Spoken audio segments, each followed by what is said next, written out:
I started my night shift at the Pinebrook Police Department like any other. Small town, low crime, lots of quiet. The station, nestled between dense pine trees and the old logging road, felt more like a ranger's outpost than a precinct. Only me and Officer Delaney were on duty. He was in his mid-50s, grumpy, and mostly just wanted to retire without drama. Around 11:40 p.m., I was sipping stale coffee and flicking through dispatch logs when the radio crackled. Unit 4, respond. 80 New 6, Farmhouse Drive, ... copy. The signal was garbled, almost like it had been recorded on a VHS tape and played back through gravel dot. I reached for the mic. Dispatch, this is Unit 2. Could you repeat the last transmission? No response. Just static. I looked at Delaney, who was finishing off his third donut. He hadn't heard it. You catch that? I asked. He raised an eyebrow. What? I replayed the words in my head. 186 Farmhouse Drive. That address didn't sound familiar. And I'd memorized every house and every road in Pinebrook. Maybe an old property? I muttered. Delaney shrugged. Probably a drunk kid with a ham radio. Let it go. But something about that voice, something about how it dragged the words like it was underwater, I couldn't let it go. I typed 186 Farmhouse Drive into our database. Nothing. The address didn't exist. Not in Pinebrook, not in the next two counties. Still, the name Farmhouse Drive rang a bell, like I'd seen it somewhere in an old report, or maybe overheard it on the scanner years ago. I pulled up archive maps. Nothing. Then. On a whim, I opened a hand-drawn patrol map from the 1970s we kept for historical reference. And there it was, almost smudged out in pencil. Farmhouse Lane, not Drive. It was marked near the edge of the Devereux Forest, a patch of land long since closed off after a fire. What the hell? I whispered. I turned to Delaney. You ever hear of Farmhouse Lane near Devereux? His expression stiffened. Where'd you hear that name? I told you. I got a call. Said 186 Farmhouse Drive. Might be a mistake, but Delaney's voice dropped. That place burned down in 1987. No survivors. They bulldozed the land, so why would it come over dispatch? He stood slowly. No idea. But don't go out there. If it's a prank, it's a sick one. That should have been the end of it. Around 1:10 a.m., I was on routine patrol, driving near the edge of Gabriel Forest when my radio came alive again. Unit 4, officer down, Farmhouse Drive. Please respond. My blood chilled. That voice was different this time. Slower, more distorted, like a dying breath wrapped in static. I spun the wheel. Delaney had said it was gone, but I found it. A small, cracked road with no street sign. Dirt and moss overtaking it. It wasn't on the GPS, wasn't in the current maps, but I swear, it glowed under my headlights like it had just been paved. Farmhouse Lane. Against every rational thought, I turned onto it. The trees grew denser. Fog coiled around the tires like fingers. And just when I thought I should turn back, I saw a clearing. There it stood. A 2-story farmhouse, dark, scorched on one side, windows missing. But not ruined, not leveled like the reports had said. The number 186 was nailed crookly to the door. I stepped out of the cruiser. The air smelled like old smoke and rotting wood. I radioed in again. Unit 2 to base. Arrived at 186 Farmhouse Lane. Investigating. Please confirm transmission.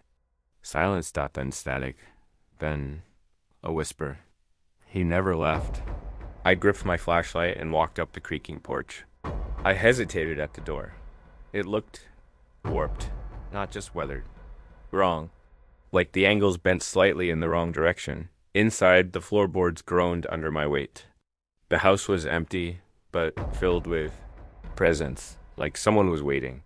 The air was too still. I shined my light around. Kitchen on the left, stairs ahead, open room on the right. And then I saw him, a man standing in the corner, facing the wall, pale, uniformed, police badge glinting in the dark. Sir? He didn't move. I approached slowly.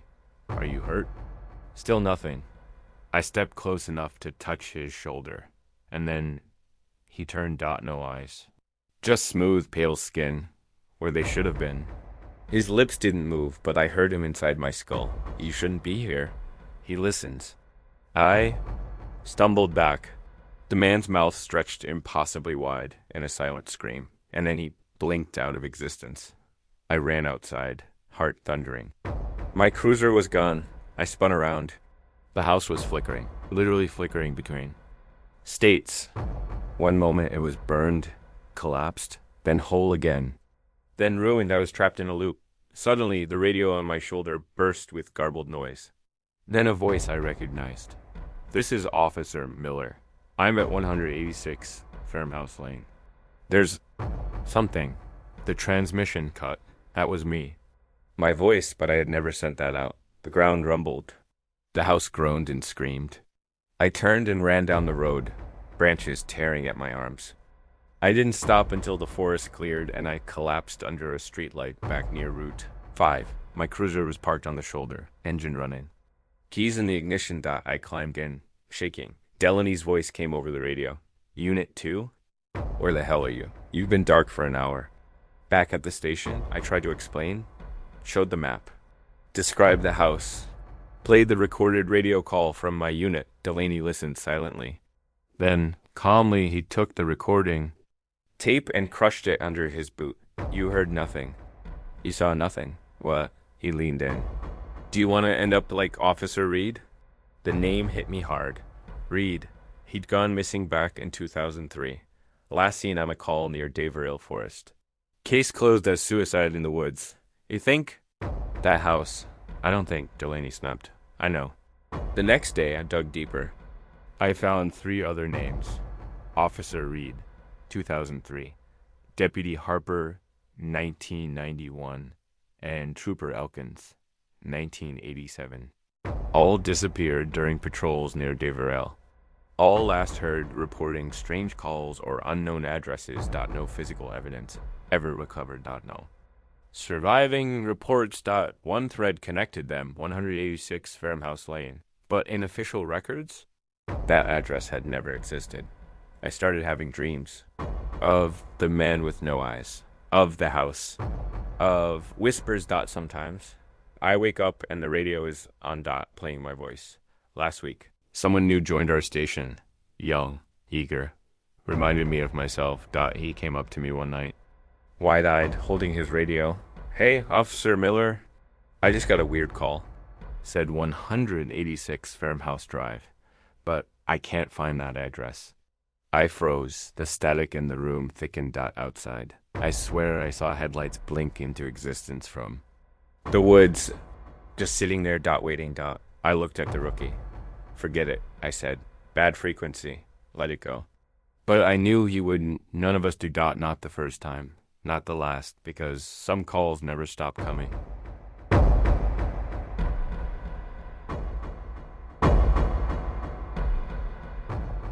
It was just past midnight when I got the call. Possible vehicle accident. 1 car. Eastbound near mile marker 107 on Highway 13. I was already driving that stretch. Maybe 10 minutes from the marker. Flat road, no traffic, only the rhythmic hum of tires on old pavement. Highway 13 runs through a long swath of wooded nowhere. No streetlights, no rest stops, no homes. Just trees, fences, and fog. When I reached mile 107, I slowed down. No smoke. No hazard lights, but then I saw it. A car stopped on the shoulder. Lights off. Door open. I pulled in behind it, flipped my lights, and stepped out. Hello? Police. Department?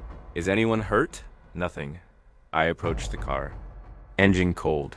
Keys still in the ignition. A half-full bottle of soda in the cup holder.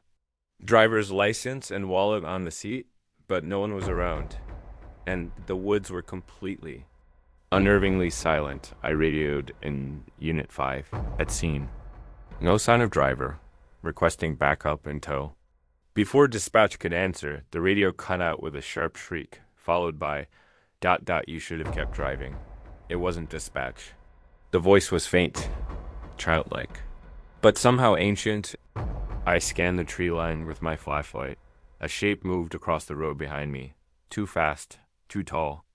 I spun around, heart pounding. Just empty trees. And then, in my rearview mirror, I saw something impossible. My patrol car was gone. Not driven away. Not stolen. Gone. No tire marks. No sound. Like it had never existed. Just me. And the other car. And Highway 13 stretching endlessly in both directions. I panicked. I ran back to the center line, spinning, scanning. Maybe I was disoriented. Maybe I had taken a wrong turn. But there were no exits, no signs, no shoulder markers. Just Highway 13. Unbroken. I tried walking. I picked a direction. East. The only light came from the moon, and even that looked sickly. Pale like a dying bulb. I walked for what felt like 30 minutes. My legs ached. My breath fogged the air. Still, no cars. No signs that then, far ahead, I saw a glow dot headlights dot relief washed over me. I waved both arms. The car slowed down as it neared. But as it pulled close, I realized it was the same car from before. Same dent in the door. Same license plate. Same open driver's door. It had somehow gotten ahead of me. Or worse, I had looped back. I didn't want to go back to the car. But I had no other choice. Maybe the license or phone inside had something I missed. As I stepped to the driver's seat, I noticed something new. A person was sitting in the passenger seat. A young woman, pale skin, jet black hair hanging in her face. Hands folded neatly on her lap. No expression. No movement. I backed up slowly. Ma'am, are you all right? No response. I circled the car to get a better look. And when I looked again, she was gone. Not vanished. Moved. Now she stood 10 feet from the rear of the car. Facing me. Head tilted slightly. Eyes wide open and entirely black. Not dark. Black. Like an open void. Her mouth moved, but no sound came out. Just silence. Then she raised a single finger and pointed down the road. I ran. I don't remember choosing a direction. I just ran. For how long, I couldn't tell. Time was smeared. Eventually, I saw light in the distance. A flickering neon sign. Rest Haven Inn. A motel out here. It hadn't been on any maps. But I wasn't going to argue. I approached the building. A single floor. Faded pink paint. 7 rooms. The office door creaked open on its own. Inside, an old man sat behind the counter, reading a newspaper that looked yellowed and brittle. Room? For one? He asked, never looking up. I'm not staying. I'm a police officer. There's been an incident. Yearly incident, he interrupted. Room's already paid for. Room 6. I need to use your phone. No phone. Here, just keys. He slid a rusted key across the counter. I didn't touch it. I turned to leave, but the door had disappeared. Behind me. The old man was gone too. I was alone. Inside the lobby. No windows. No exit, except one hallway, dimly lit with 6 doors. I had no choice. I walked down the hall to room 6. The door opened before I touched it. Inside was me. Sitting on the bed. Pale. Mouth moving in slow motion. Saying the words I was thinking before I said them. I turned and slammed the door, but now I was back outside the motel, and the sign now read, nitrogen monoxide vacancy. Never was. The road behind me had changed. No longer Highway 13, just a gravel path, into blackness. I walked for what felt like hours. Days, maybe more. Time didn't matter. Eventually. I saw something ahead, a familiar shape, a mile marker. I ran to it, mile 107. I was back. The original car was gone now. In its place. My cruiser. Doors locked. Radio on. I climbed in and grabbed the mic. Unit 5. This is Officer Morgan. I'm at mile 107. Everything's clear. Returning to base. There was a long pause. Then, Officer Morgan died in 1985. Stop using his name. Static. And then silence. I looked in the rearview mirror. The woman was sitting in the back seat, smiling. I did make it back to the station, or thought I did. Delaney was there. He barely glanced at me. "You look like hell," he said. "Something happened on Highway 13. I stammered. "Mile 107. There was a girl, don't." "What?" He walked over and shut the door. "We don't talk about 13. That road doesn't end, Morgan. It doesn't let go. You just got lucky." "But there was a motel and the girl," I said, "don't." Later that week, I checked the county maps. Highway 13 officially ends at mile marker 106.107. Doesn't exist. I checked the old logs. 3. Other officers had vanished over the years near that stretch. No crash, no contact. Just gone. All as seen. Near 107. Now, every time I drive past that section, I see headlights on the shoulder. The same car. Same open door dot. Sometimes I stop just to make sure I'm awake. Just to prove I can keep driving. But I never look too long. Because the woman, she's always in the mirror.